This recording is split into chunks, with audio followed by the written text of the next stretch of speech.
जी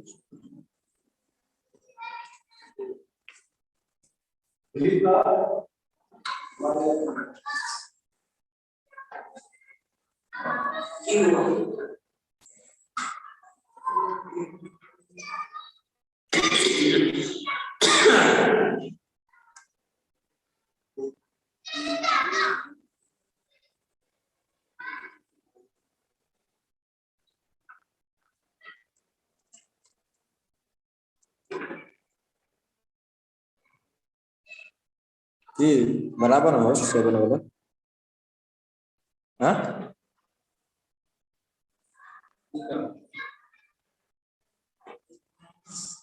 अच्छी हॉर्स बना बना 7 में बना दिए। हेलो, हॉल में कर दिए हैं। आवाज आ रही है? देखिए वहां तो टाइम आवाज। हेलो, आवाज आ रही है? हेलो हेलो की वहां में बता।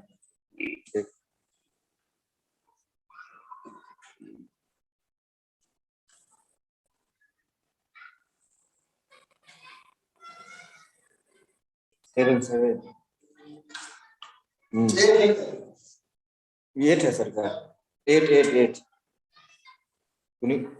सुनील सर। हाँ 8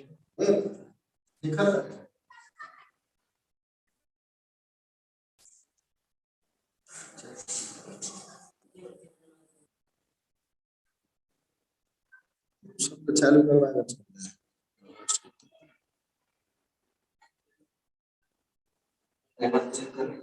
7 में जाते हैं। ठीक है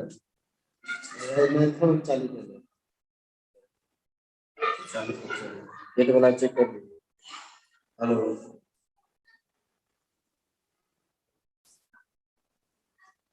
हेलो जरा आवाज।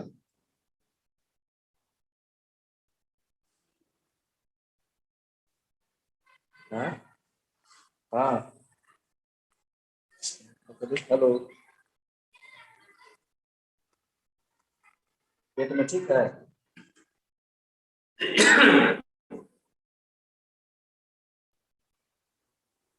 बोलो ना। हेलो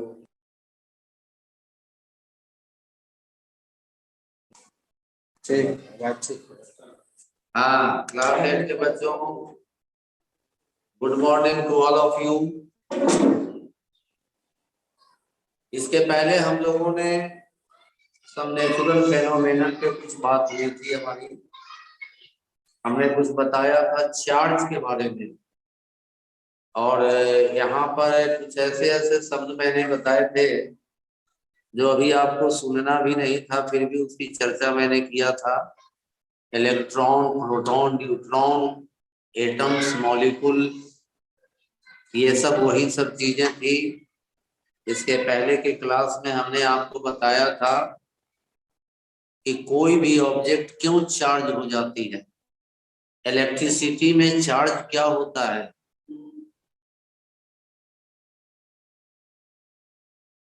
फ्लो होता है तो उसको क्या कहते हैं? यानी कि करंट इलेक्ट्रिसिटी में ये चार्ज की बात आती है। फिजिक्स का एक अध्याय है ये। चार्ज कैसे उत्पन्न होता है, चार्ज वस्तु की क्या विशेषता होती है, इस सब के बारे में हमने आपको पिछले दिन बताया था। चार्ज 2 प्रकार के होते हैं, positive charge, negative charge. Ion charge particles को कहा जाता है आयन। कंडक्टर, इंसुलेटर और बैड कंडक्टर, इस सब की चर्चा मैंने पिछले क्लास में किया था। नेचुरल फेनोमेनन का मतलब होता है प्राकृतिक घटनाएं। नेचर में बहुत कुछ रोज होते रहता है, इन सभी को हम लोग नेचुरल फेनोमेनन कहेंगे। जैसे बरसात के दिनों में आपने देखा होगा आकाश में बिजली चमकती है, बादल गरजते हैं, जिसको आप कहते हैं ठनका ठनकना। ये भी एक नेचुरल फेनोमेनन है। कभी कभी धरती हिलने लगती है, अर्थक्वेक होता है, भूकंप आता है, ये भी नेचुरल फेनोमेनन है। कभी मूसलाधार बारिश होती है, फ्लड आ जाता है, ये भी नेचुरल फेनोमेनन है। और कभी कभी बिजली गिरता भी है जमीन पर, ये भी एक नेचुरल फेनोमेनन है। सागर महासागर में, समुद्र में तूफान आते हैं जिसको हम सुनामी बोलते हैं, ये भी नेचुरल फेनोमेनन है। ऐसा कोई भी घटनाक्रम, ऐसी कोई भी घटना जो एकाएक नेचर में होती है, ये सब नेचुरल फेनोमेनन कहलाता है। तो चार्ज की उत्पत्ति, चार्ज के टाइप, चार्ज का डिटेक्शन यानी चार्ज की पहचान, ये सब चीज को हम लोग पहले के क्लास में देख चुके। इलेक्ट्रोस्कोप की भी चर्चा किया था हमने पिछले दिनों। किसी भी चार्ज ऑब्जेक्ट की जानकारी हम जिस यंत्र से करते हैं, जिस उपकरण से करते हैं, उसको हम इलेक्ट्रोस्कोप कहते हैं। ये कांच का बना हुआ एक चौड़े मुंह का बर्तन होता है, इसमें लोहे का एक छोटा सा फ्रेम से एल्युमिनियम की 2 पतली पत्तियां लगी होती है। A charged object can attract an uncharged object. Charge object जो होता है वो किसी अनचार्ज वस्तु को अपनी ओर खींच लेता है। और similar charge repel each other, dissimilar charge attract each other. ये भी हमने आपको पिछले दिन बताया था कि अगर 2 चार्ज एक जैसे होंगे तो उनमें कभी भी अट्रैक्शन नहीं होगा, हमेशा रिपल्सन होगा। और अगर डिसिमिलर चार्ज होंगे यानी प्लस माइनस होगा, यानी केटायन एनायन होगा, तो वो आपस में जुट जाएंगे। इसको हम लोग अट्रैक्शन कहते हैं, आकर्षण कहते हैं। तो ये सारी चीजें तो मैंने आपको पूर्व क्लास में बताया था। अगर आपने क्लास किया होगा तो ये सब बात समझ गए होंगे। अब हमें जो जो बातें पढ़ानी है उसको मैंने ब्लैक बोर्ड पर ऐसे लिखा है। हमारा पहला वर्ड है लाइटनिंग एंड थंडरिंग। इस घटना से भी आप परिचित हैं। बरसात के दिनों में बादल का गरजना जो आकाश में होता है और बिजली का चमकना है, उसी को हम लोग लाइटनिंग और थंडरिंग बोलते हैं। ऐसा क्यों होता है, इसके क्या वजह है? अब आप ये इसके बारे में सुनिए। आपको ये पता है कि क्लाउड का फॉर्मेशन इवेपोरेशन, वेपराइजेशन, ट्रांसपिरेशन और विंड वेलोसिटी के कारण होता है। बादल जो आकाश में बनते हैं, इसका कारण ये सब है। पानी भाप बन के ऊपर जाता है, अधिक ऊंचाई में जाके कंडेंस हो जाता है, यानी कि पानी की छोटी छोटी बूंदों में बदल जाता है। Change of gaseous state into liquid form on cooling is called condensation. इसी को हम लोग कंडेंसेशन कहते हैं। तो कंडेंसेशन के द्वारा ऊपर में जल की छोटी छोटी बूंदों का अंबार लगा हुआ है। रियल में वही क्लाउड है, वही बादल है जो बरसात के दिनों में बारिश के रूप में फिर से धरती पे आएगी। इवेपोरेशन का मतलब होता है वाष्पीकरण, और वेपराइजेशन का मतलब होता है वाष्पोत्सर्जन। ट्रांसपिरेशन का मतलब होता है पेड़ पौधे की हरी पत्तियों में जो स्ट्रोमेटा मौजूद है उनसे वाटर वेपर के रूप में निकलता है, ये ट्रांसपिरेशन हुआ। इन सब चीजों के कारण बादल का निर्माण होता है आकाश में। बादल की मोटाई काफी होती है, ये काफी मोटी परत होती है बादल, और इसके डिफरेंट लेयर में अपोजिट चार्ज भी होते हैं, उल्टे चार्ज होते हैं। अगर ऊपर वाली लेयर में पॉजिटिव चार्ज है तो नीचे वाली लेयर में निगेटिव चार्ज होगा। और बादल हमेशा ऊपर में तैरते रहते हैं, घूमते रहते हैं इधर से उधर। तो जब इनका अपोजिट चार्ज एक दूसरे से अट्रैक्शन होता है उनका, रगड़न होता है, फ्रिक्शन होता है, उसी से आकाश में इलेक्ट्रिक स्पार्क दिखाई देता है, जिसको हम लोग लाइटनिंग कहते हैं। और एक बादल दूसरे बादल से जब टकराता है, एक बादल दूसरे बादल से जब फ्रिक्शन करता है, तो गड़गड़ाहट की भी आवाज होती है, जिसको हम लोग कहते हैं ठनका ठनकना। इसी को हम लोग विज्ञान की भाषा में थंडरिंग कहते हैं, थंडरिंग। तो हमने आपको पहला तो वर्ड समझाया कि लाइटनिंग और थंडरिंग क्या है। आकाश में बरसात के दिनों में बिजली का चमकना लाइटनिंग कहलाता है, और गड़गड़ाहट की जो आवाज होती है उसको हम लोग थंडरिंग कहते हैं। ये भी एक प्रकार का नेचुरल फिनोमेना है, ये भी एक प्रकार का प्राकृतिक घटनाक्रम है। और ऐसा बादलों की विभिन्न परतों के बीच में फ्रिक्शन होने के कारण, फ्रिक्शन यानी रगड़न या घर्षण होने के कारण ये सारी चीजें दिखाई देती है। दूसरा शब्द है इलेक्ट्रोस्कोप, जिसकी चर्चा हमने अभी अभी आपको किया, बताया कि किसी भी चार्ज ऑब्जेक्ट पे कोई चार्ज है, इसका पता लगाने के लिए हम जिस इंस्ट्रूमेंट का इस्तेमाल करते हैं वो इंस्ट्रूमेंट हमारा इलेक्ट्रोस्कोप कहलाता है, यानी आवेश को पहचानने वाला उपकरण है इलेक्ट्रोस्कोप। अगला है लाइटनिंग कंडक्टर।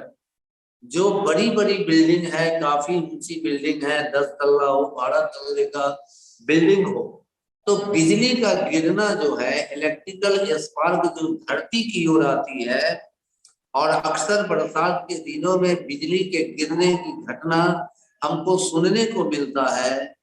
तो इसी को हम लोग कहते हैं डिस्चार्ज ऑफ इलेक्ट्रिसिटी। ये एक्चुअली ये जो चार्ज है, ये चार्ज पृथ्वी की ओर आती है, और पृथ्वी की ओर आती है तो ऊंची जगहों पे गिरती है। इसमें बहुत मात्रा में हीट होता है। तार के पेड़ पे, खजूर के पेड़ पर ये अक्सर गिरते हैं। बड़े बड़े बिल्डिंग को लाइटनिंग के प्रभाव से बचाने के लिए एक इंस्ट्रूमेंट लगाया गया है, उस इंस्ट्रूमेंट को हम लोग लाइटनिंग कंडक्टर कहते हैं। और ये ऊंची ऊंची बिल्डिंग पर त्रिशूल के जैसा बना होता है, और इसका कनेक्शन धरती की तरफ होता है, यानी ये धरती से जुड़ा होता है। तो ऊंची ऊंची बिल्डिंगों पर लाइटनिंग के प्रभाव से कोई नुकसान न हो, इनकी सुरक्षा के लिए जो उपकरण सबसे ऊपर में लगाया जाता है, उसी उपकरण को हम लोग लाइटनिंग कंडक्टर या हिंदी में तड़ित चालक कहते हैं। जब ऐसी बात हो, आकाश में बिजली चमक रहा हो, बादल गरज रहे हो, मूसलाधार बारिश हो रही हो, उस समय हर किसी को अपने घर में होना चाहिए, बाहर नहीं रहना चाहिए, क्योंकि बिजली गिरने की घटना कभी भी किसी पे भी हो सकती है। और पिछले साल भी ऐसी बहुत सारी घटनाएं सुनने को मिली कि खेत खलिहान में काम करने वाले मजदूरों पर भी बिजली गिरी और उनकी मौत हो गई। ये पहाड़ी जगहों पर भी बिजली गिरते हैं, ऊंची जगहों पर भी बिजली गिरते हैं, पुल पर भी बिजली गिर सकता है, तार के पेड़ पर भी बिजली गिर सकता है। अगर आप छाता लेके बरसात के दिनों में बाहर जाते हैं तो छाते के ऊपर भी आपकी बिजली गिर सकती है और आपकी जान जा सकती है। तो जब इस तरह की घटनाएं हो तो बेहतर है कि हम किसी सुरक्षित प्लेस पे रहें, हम किसी सुरक्षित जगह पे रहें, ताकि बिजली गिरने की घटना से हम बचे रहें। अगर आप घर से बाहर हैं और बिजली चमक रही हो तो आपको क्या सावधानी बरतना होता है, इसके बारे में भी आपकी किताब में बताया गया है। अक्सर हम लोग जब बारिश उरिश होती है और रास्ते में होते हैं तो हम लोग कोशिश करते हैं कि किसी वृक्ष के नीचे जाके शरण लेते हैं। बिजली गिरने के समय वो तो और खतरनाक बात हो गई, क्योंकि पेड़ काफी ऊंचा होता है। आप अपनी शरण लेते हैं अपनी जान बचाने के लिए, भीगने से बचने के लिए, लेकिन अगर इत्तेफाकन वहां पे बिजली गिरी, अगर उस ऊंचे वृक्ष पे बिजली गिरी तो आपका भी बचना मुश्किल हो जाएगा। इसलिए कभी भी अगर बिजली चमक रही हो, बादल गरज रहा हो और आप अपने घर से बाहर हैं तो 3-4 बातों पर आपको ध्यान रखनी चाहिए, इससे आप बिजली के प्रकोप से बचे रहेंगे।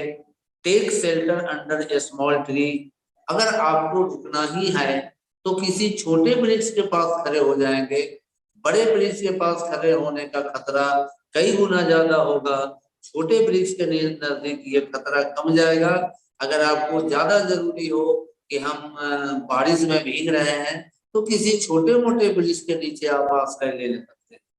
दूसरा है keep away from electric pole, बरसात के दिनों में आपको बिजली के खंभों से काफी दूर होना चाहिए। कोई भी धातु की बनी वस्तु को हाथ से छूना नहीं चाहिए, इस सब से आपके ऊपर खतरा उत्पन्न हो जाएगा और आपकी जान भी जा सकती है। तीसरा तरीका है keep away from metallic object, अपने आप को, धातु गुड कंडक्टर होता है और जब इलेक्ट्रिक स्पार्क आकाश में हो सकता है तो ये धातु पे भी आ सकते हैं और ये आपको छूने से झटका भी मार सकता है। तो इन सब से बचने के लिए मेटेलिक ऑब्जेक्ट से आपको बरसात के दिनों में दूर होना चाहिए। Squat low on ground, your hand should be cross, और अगर कुछ भी सहारा नहीं मिलता है तो खुले मैदान में आप बैठ जाएं, अपने हेड को बचाने का प्रयास करें, मुड़ी को नीचे रख लें, इससे भी आपके ऊपर बिजली गिरने का खतरा कम जाएगा और आप इससे सुरक्षित बच जाएंगे। ये सारी बातें तो तब होंगी जब आप घर से बाहर हैं, और अगर आप पहले तो बरसात के दिनों में घर से बाहर नहीं जानी चाहिए। जब बारिश मूसलाधार हो रही हो तो घर में ही शरण लेनी चाहिए और ओपन फील्ड वगैरह में दौड़ना नहीं चाहिए। ऊंचे वृक्ष के नीचे रुकना नहीं चाहिए। बरसात के दिनों में तो छाता लेकर चलना भी नुकसान है, क्योंकि जब आप छाता लगाते हैं तो ऊंचाई ऊपर बढ़ जाती है और ऊंची चीजों पर ही अक्सर बिजली गिरती है, ये भी देखा गया है। इसलिए ऐसे समय में हमको अपनी सावधानी का भरपूर प्रयास करना चाहिए। हमको अपने जान माल की हिफाजत के लिए खुद सोचना चाहिए। घर के अंदर भी है अगर आप, तो जब बारिश कस के हो रही हो, जोरदार बारिश हो रही हो, तो कोशिश कीजिए कि अपने घर के सारे इलेक्ट्रिकल स्विच को ऑफ कर दें और उसमें आप ऑन करने की कोशिश ना करें। हमेशा ऑफ रखें जब तक भयंकर बारिश हो रही हो। अपने घर के सारे इलेक्ट्रिकल इंस्ट्रूमेंट को ऑफ रखें, उसको बार बार स्विच ऑन करना ऑफ करना ये खतरनाक प्रक्रिया है, ऐसा करने का प्रयास आप कभी ना करें। उसके बाद अगली जो बात है वो लाइटनिंग कंडक्टर जो है उपकरण है, ऊंची ऊंची बिल्डिंगों पे लगाया जाता है और ऊंची बिल्डिंगों पर लाइटनिंग के प्रभाव से बचाने के लिए, उसको सही स्थिति में रखने के लिए ये लाइटनिंग कंडक्टर लगाया जाता है। इस उपकरण की खोज बेंजामिन फ्रैंकलिन नामक वैज्ञानिक ने किया था, बेंजामिन फ्रैंकलिन। अब अगला जो टॉपिक है वो हमारा है seismology. The study of earthquake is called seismology. भूकंप का अध्ययन करना, भूकंप की पढ़ाई पढ़ना, भूकंप के बारे में स्टडी करना, जिस ब्रांच में किया जाता है विज्ञान के, उस ब्रांच को हम लोग सिस्मोलॉजी कहते हैं। और सिस्मोलॉजी को आप हिंदी में भूकंप विज्ञान भी कह सकते हैं। भूकंप आना भी एक प्राकृतिक घटना है, ये भी एक तरह का नेचुरल फेनोमेनन है। और अर्थक्वेक को हम लोग सिंपली डिफाइन कर सकते हैं, sudden shaking of earth surface is called earthquake. Sudden shaking, अचानक ये धरती हिलने लगे, अचानक ये सतह हिलने डुलने लगे, तो इसको हम लोग भूकंप कहते हैं।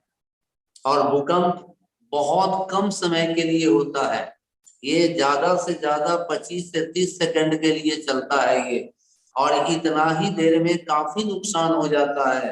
पुराने पुराने घर टूट जाते हैं, पुल पुलिया बह जाता है, सड़कों पर वृक्ष उलट जाते हैं, बिजली का खंभा गिर जाता है, जान माल की क्षति होती है, संपत्ति का नुकसान हो जाता है। ये सारी जो चीजें हैं ये सारे अर्थक्वेक के अंतर्गत आते हैं, यानी भूकंप के अंतर्गत आते हैं। और ये ऐसा नेचुरल फेनोमेनन है जिसकी भविष्यवाणी भी नहीं की जा सकती है।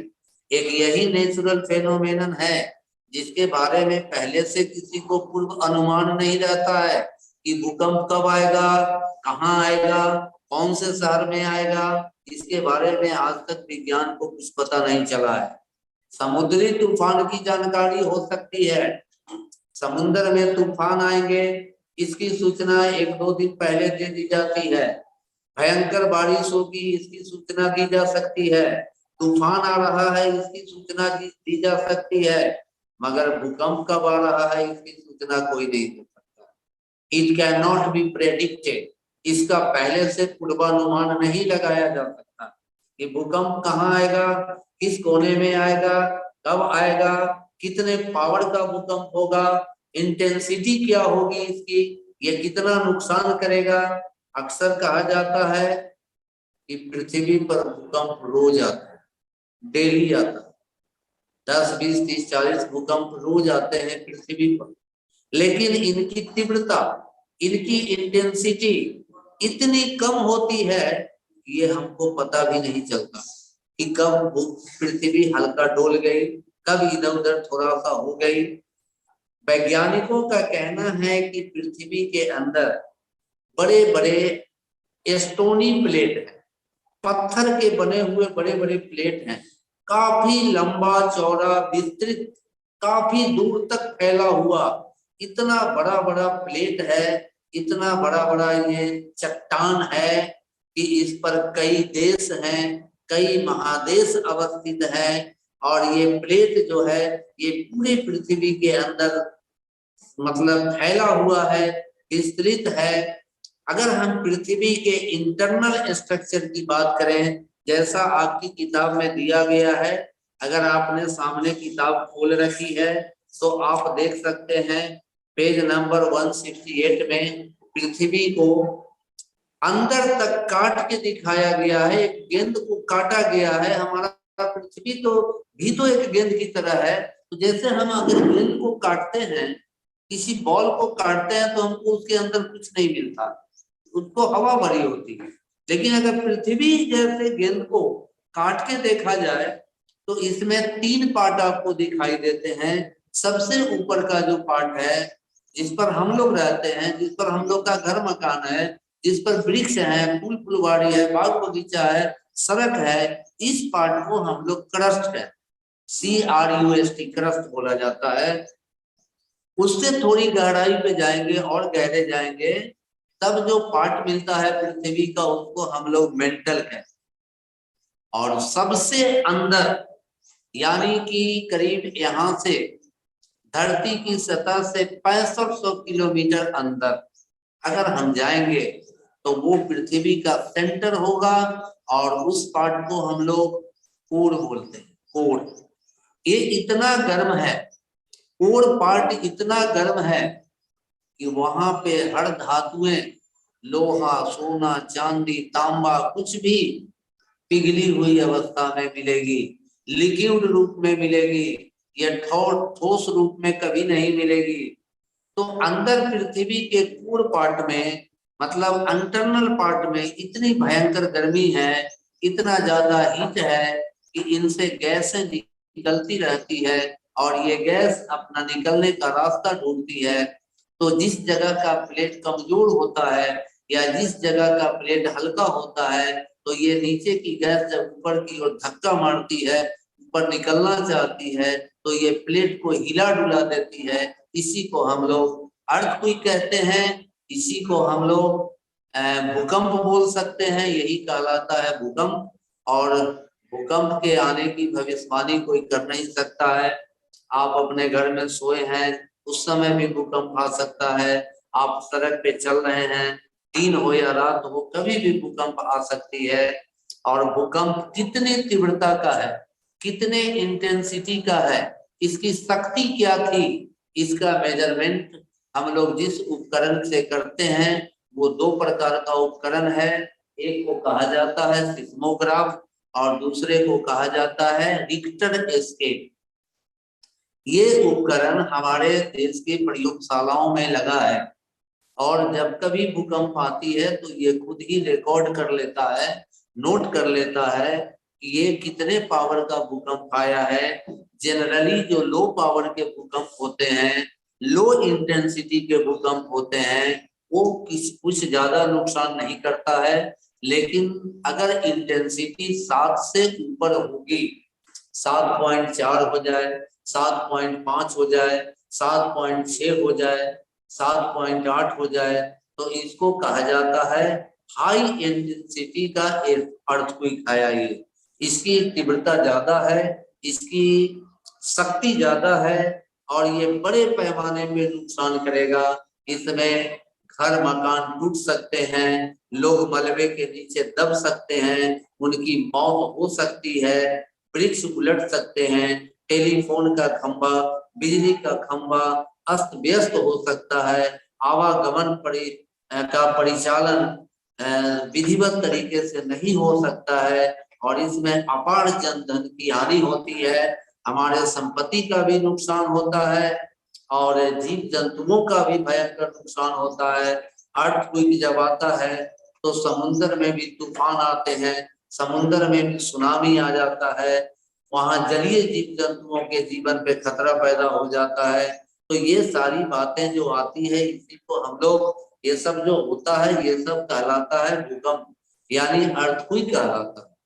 अर्थक्वेक का मेजरमेंट जिस उपकरण से उसकी इंटेंसिटी का, उसकी तीव्रता का, उसकी शक्ति का जो मेजरमेंट हम लोग करते हैं, वो जिस उपकरण से किया जाता है उसको सिस्मोग्राफ या रिक्टर स्केल कहा जाता है। तो 2, 4, 5 वाला भूकंप को हम नजरअंदाज कर देते हैं, इसका आभास नहीं मिलता है, हम इसको समझ भी नहीं पाते हैं। लेकिन अगर यही भूकंप 7 से ऊपर वाली इंटेंसिटी का हो जाता है, तब इसके परिणाम हमको देखने पड़ते हैं, और तब उस भूकंप को हम लोग रियल में मानते हैं कि अब ये भूकंप था। तो पृथ्वी पर छोटे मोटे भूकंप अक्सर आते रहते हैं, और बड़े भूकंप बड़े बड़े लंबे अंतराल पे आते हैं, बड़े लंबे समय के बाद बड़े बड़े भूकंप दिखाई देते हैं। पहाड़ी इलाकों में अक्सर भूकंप आता है, जैसे हमारे देश का जो सिस्मिक जोन है या जो फॉल्ट जोन है, जहाँ पे भूकंप आने की संभावना ज्यादा होती है, उनमें पहाड़ी इलाका है, जम्मू कश्मीर हो सकता है, महाराष्ट्र हो सकता है, और ये सब जगहों पे अक्सर भूकंप आते जाते रहते हैं। नेपाल में भी भूकंप आया था, नेपाल हमारा पड़ोसी जो देश है, वहां भी भूकंप के परिणाम देखे गए थे। तो भूकंप कभी भी कहीं भी किसी भी वक्त आ सकती है, और इसकी कोई भी भविष्यवाणी नहीं कर सकता है।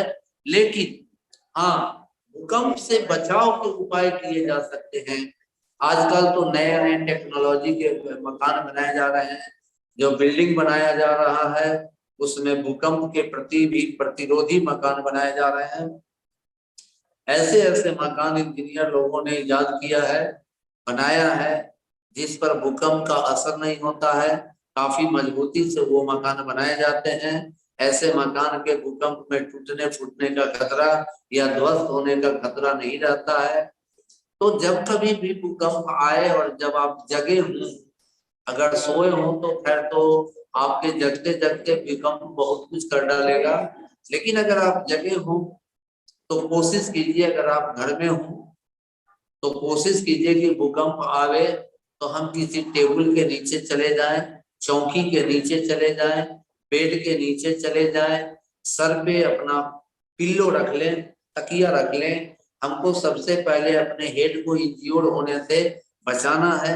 अगर मेरा सिर सुरक्षित रह गया तो हमारी जान भी सुरक्षित रहेगी, और अगर हमारा सिर इंज्योर्ड हो गया, अगर हमारे सिर में जख्म हो गई, भयंकर चोट लगा है, तो फिर हमारी जान बचाना मुश्किल हो जाता है।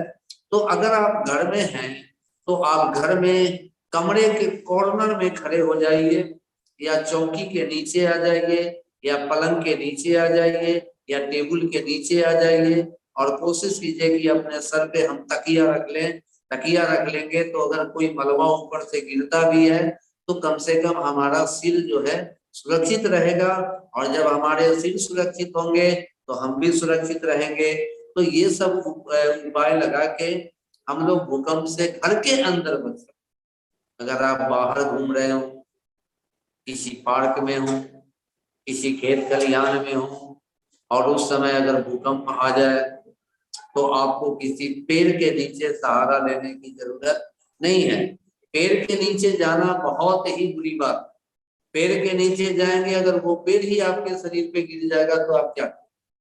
खुले मैदान में जाइए, खुले मैदान में, खेत खलिहान में, पार्क में जाइए, वृक्ष से दूर रहिए, टेलीफोन के खंभे से दूर हो जाइए, हर ऊंची ऊंची चीज से बिल्कुल अलग आप खड़े खड़े हो जाइए या जमीन पे सीधा लेट जाइए।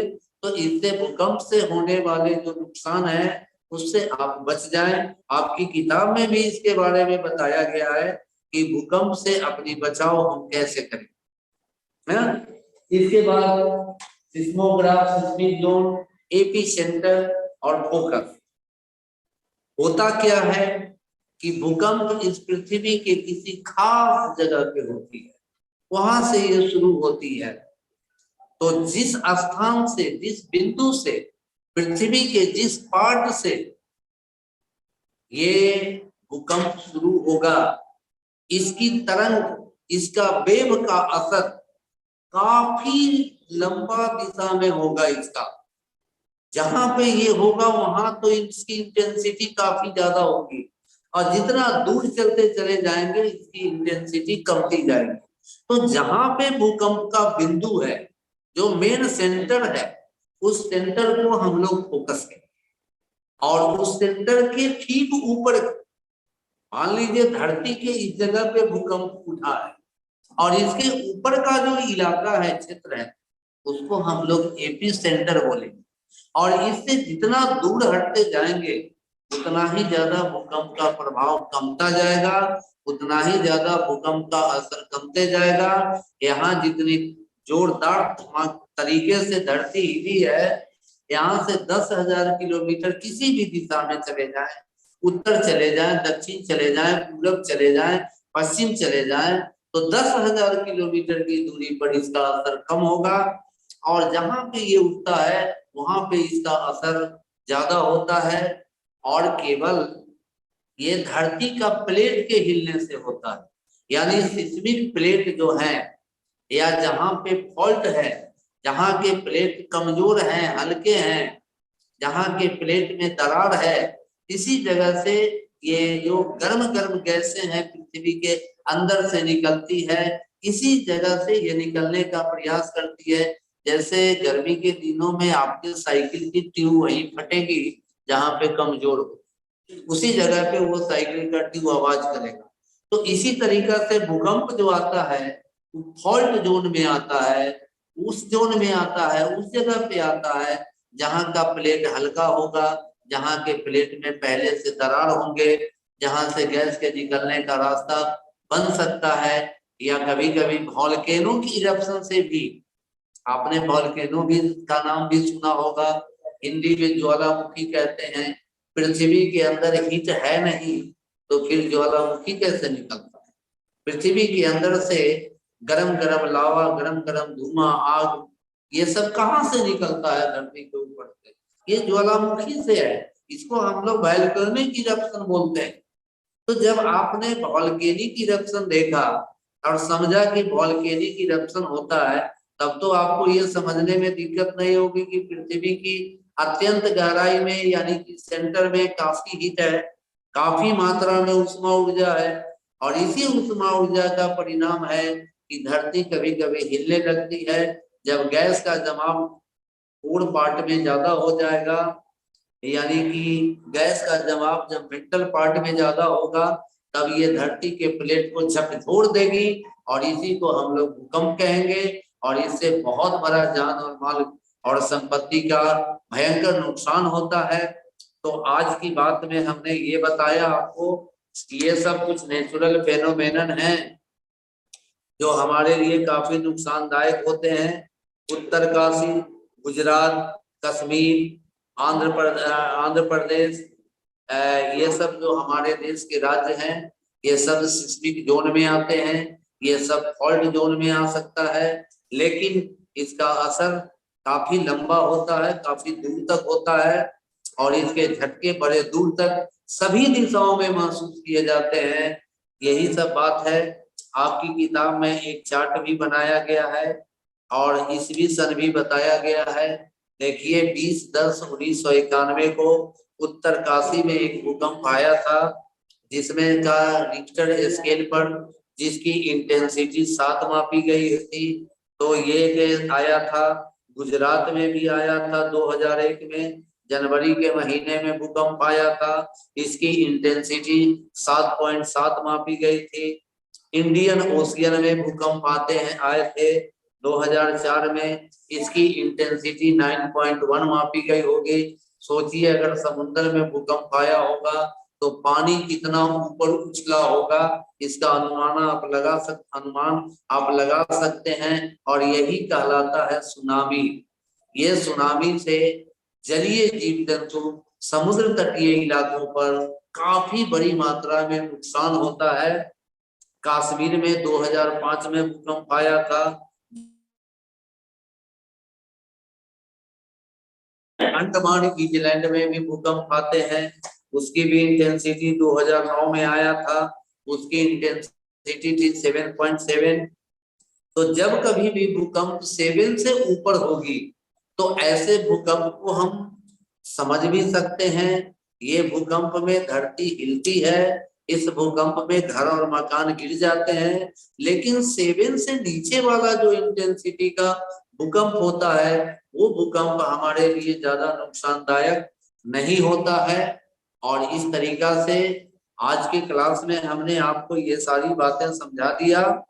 तो अर्थक्वेक से बचने का भी तरीका हमने समझा दिया। तो अब ये चैप्टर भी हमारा समाप्त होता है। और बच्चों मैं बताऊंगा कि मैं अगले दिन का जो क्लास लूंगा, अगले दिन के क्लास में हम इसके क्वेश्चन आंसर पे बात करेंगे। और आप भी सामने किताब खोले रखेंगे ताकि मैं जैसे जो कहूंगा आपको वो आप फिल इन द ब्लैंक हो, मैच द फॉलोइंग हो, ऑब्जेक्टिव टाइप का क्वेश्चन हो, उसको हम अगले दिन आपको सॉल्व कराएंगे। इस तरह से हमारा ये चैप्टर नंबर 15 जिसको हम लोग कहते हैं सब नेचुरल फेनोमेना, वो आज के क्लास में अब आपका समाप्त हुआ। अब इसके लिए अब हम आपको धन्यवाद करते हैं। Thank you. बंद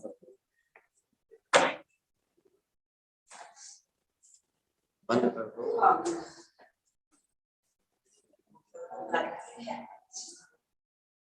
आएगा, रुकना है कि हो गया है टाइम? 10 minute 10 minute 10 minute